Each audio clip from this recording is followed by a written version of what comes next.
Muito boa tarde, professor. Hoje nós iremos apresentar o trabalho sobre o texto O Processo Civilizador, volume 2, do autor Norbert Elias. Norbert Elias é um sociólogo alemão de família judaica, consequentemente, um fugitivo da Alemanha nazista. Ele se exilou na França por um tempo em 1933 e posteriormente se estabeleceu na Inglaterra. A sua obra mais importante foram os 2 volumes de O Processo Civilizador, que no caso, o texto do nosso trabalho, é o volume 2 dessa obra. Essa obra, primeiramente, ela foi publicada em 1939. No entanto, ela foi, de certo modo, ignorada até a sua republicação em 1969, quando ela foi traduzida para o inglês. A partir daí, ela ganha uma determinada relevância. O texto é dividido em 2 partes. A primeira parte é a feudalização e formação do Estado, dividida em 2 capítulos, no qual cada capítulo contém 8 tópicos.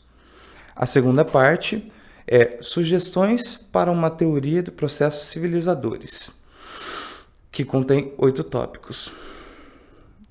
O tema no qual o nosso grupo se responsabilizou é o primeiro tópico da segunda parte, na qual a gente vai discutir alguns aspectos que caracterizam o processo civilizador, como, por exemplo, as alterações que acontecem na política de classes em consequência do processo civilizador, a discussão sobre como as interações sociais influenciam em uma civilização e também com a relação dos jovens e dos adultos, como elas influenciam em uma formação social desses jovens em uma civilização. Muito boa tarde, professor. Nós somos o grupo 1, responsáveis pelo tema do controle social ao autocontrole. Nosso grupo é formado pelos alunos Pedro Henrique, Murilo Henrique e Arthur Henrique. Então vamos lá. O texto ele começa falando sobre a questão do processo civilizador não ter sido algo planejado, né? E ali ele vai explicar que a civilização não é o resultado de um planejamento, né, de um cálculo a longo prazo, mas sim aconteceu de uma maneira irracional, de uma maneira espontânea.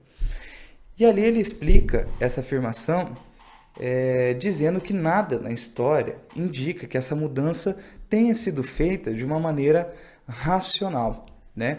Mas por conta disso, a gente compreende de que esse processo foi algo feito de uma maneira irracional.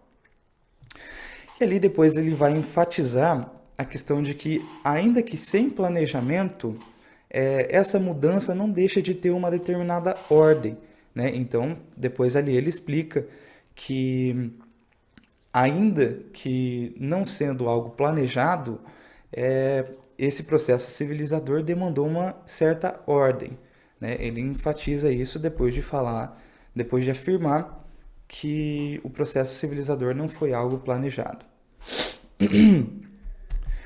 Logo após essa afirmação, ele faz um questionamento sobre como seria possível um processo civilizador ter sido criado sem nenhum tipo de planejamento, né? Como que uma formação social desse porte tenha sido criada a partir de acidentes, assim dizendo.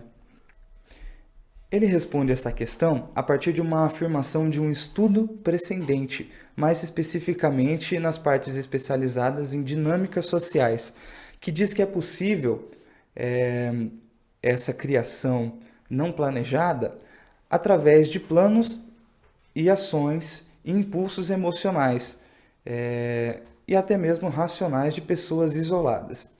Mas o que isso quer dizer? Ele vai explicar ali logo em seguida que a mudança ela não veio de uma forma nem racional, nem mesmo irracional, mas sim de uma forma natural. E aí ele explica que essa afirmação é baseada num conceito filosófico de que os planejamentos, né, e as ações realmente planejadas dos seres humanos resultam em inúmeras coisas que ninguém havia planejado.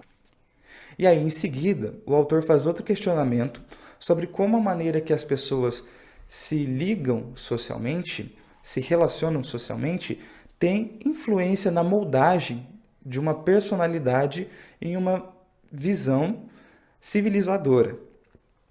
E aí, logo em seguida, ele já responde dizendo que as atividades humanas expostas a pressões geradas pela competitividade tendem a mudar gradualmente. Ou seja, se eu sou um vendedor, se eu sou um professor, se eu sou um mercador, logo eu estou exposto a pressões que vêm de competitividade, de que outras pessoas fazem a mesma coisa que eu faço. Logo, eu preciso me moldar, eu preciso mudar e gradualmente uma mudança acontece.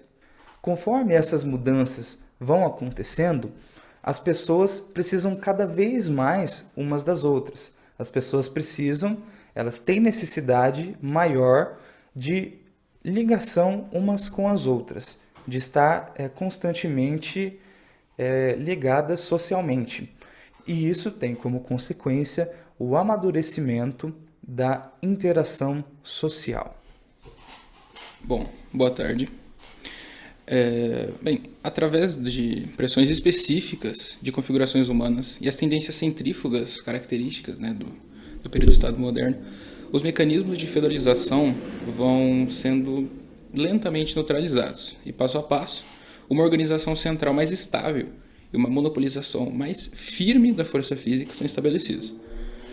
Ao se formar o monopólio de força, criam-se espaços sociais pacificados, normalmente estão livres de violência, e a monopolização dos meios de produção e dos meios econômicos é uma das poucas que se destacam quando os meios de violência física se tornam monopolizados.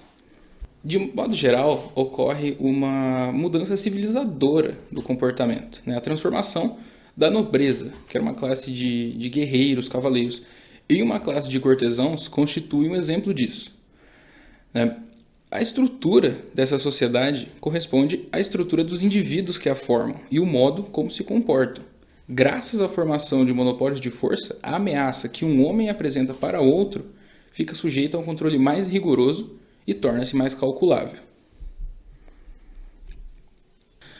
Uma pressão contínua, uniforme, se exerce sobre a vida individual pela violência física armazenada por detrás da cena da vida diária. Desde tenra idade, já vai se acostumando as pessoas, através dessa pressão, a esse novo modelo, essa nova estrutura social. E a organização monopolista da violência física geralmente não controla o indivíduo por ameaça direta, mas sim por essa pressão. A monopolização da violência física, a concentração de armas e homens armados sobre uma única autoridade, torna mais ou menos calculável o seu emprego e a força dos homens desarmados nos espaços sociais pacificados a controlarem sua própria violência mediante a precaução ou a reflexão, né, de uma resposta, provavelmente, desses homens armados sobre agora uma única autoridade, diferente da estrutura feudal. Boa noite, professor. Agora entrando nessa outra parte do texto, o autor aborda que os adultos, mesmo que inconscientemente, eles influenciam sim os jovens, por meio das ações, das falas, do próprio convívio deles ao longo do tempo. O autor diferencia na sua obra também os comportamentos anormais e normais da sociedade, que a normalidade também psicológica, hereditária, ele não leva muito em consideração assim, não aborda a fundo, pois é outro ramo, é outra parte, é algo que ele realmente não se aprofundou. Com isso também tem as aprendizagens e o autocontrole que o jovem aprende ao longo do tempo, ao longo da sua juventude, que se trata da razão, da consciência, do ego ou superego, que tudo isso somado leva a um desenvolvimento do jovem que pode vir a trazer dores, sofrimentos, uma infância feliz ou como na maioria das vezes, traz cicatrizes para esse jovem. E essas cicatrizes pode levar a tensões no futuro, a ser um adulto não tão bem estruturado mentalmente falando, e levar também principalmente a contradições na cabeça, na mente do jovem. O porquê disso? Porque conforme o jovem vai evoluindo, vai tendo a evolução do seu consciente, da sua consciência, ele pode vir a entrar em contradição com o que ele aprendeu quando criança, pois ele vai desenvolvendo novos instintos, novas vontades, os hormônios à flor da pele, o libido, principalmente o autor destaca como algo decisivo na evolução do jovem. Sendo assim, visto essas cicatrizes que o jovem desenvolve ao longo do tempo, né, conforme ele vai evoluindo como pessoa, ele tem que aprender a controlar esses instintos dele, os hábitos, as condutas, e na maior parte dos casos, ele precisa seguir em frente e se impor a perda dessa estabilidade que ele tinha anteriormente.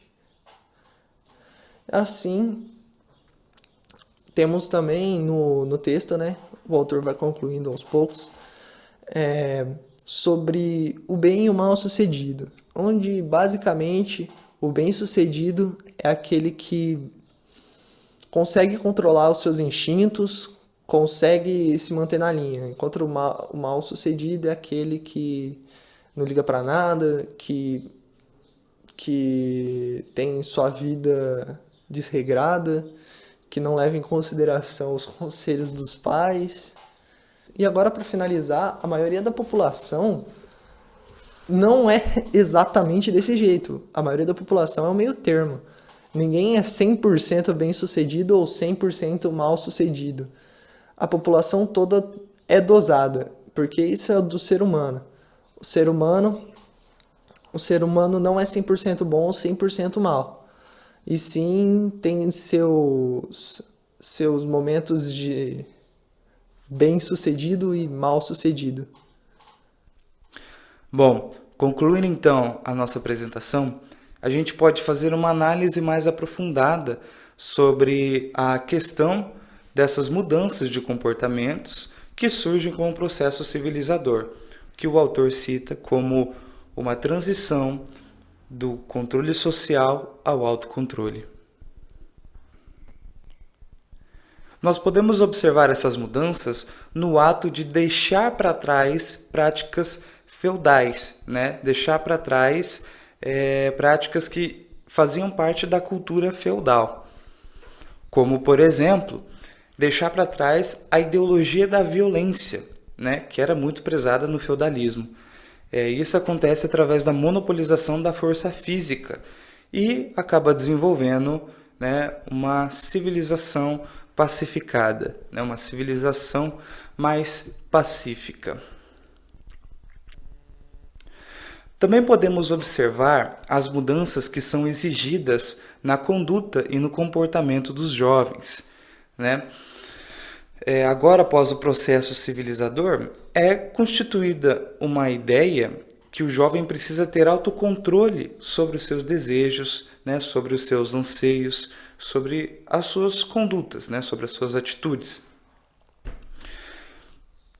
E aqueles que possuem esse autocontrole são denominados os bem-sucedidos, enquanto aqueles que não são capazes de fazê-los são considerados os mal-sucedidos. Por fim, podemos observar uma mudança na conduta profissional dos indivíduos durante esse processo civilizador, por conta da questão das pressões geradas pela competitividade, forçando o desenvolvimento da interação social, fortalecendo então a ideia de uma civilização. Essas, então, são as principais características dessa transição do autocontrole ao controle social. Nós, então, finalizamos o nosso trabalho. Muito obrigado, professor, e uma boa noite.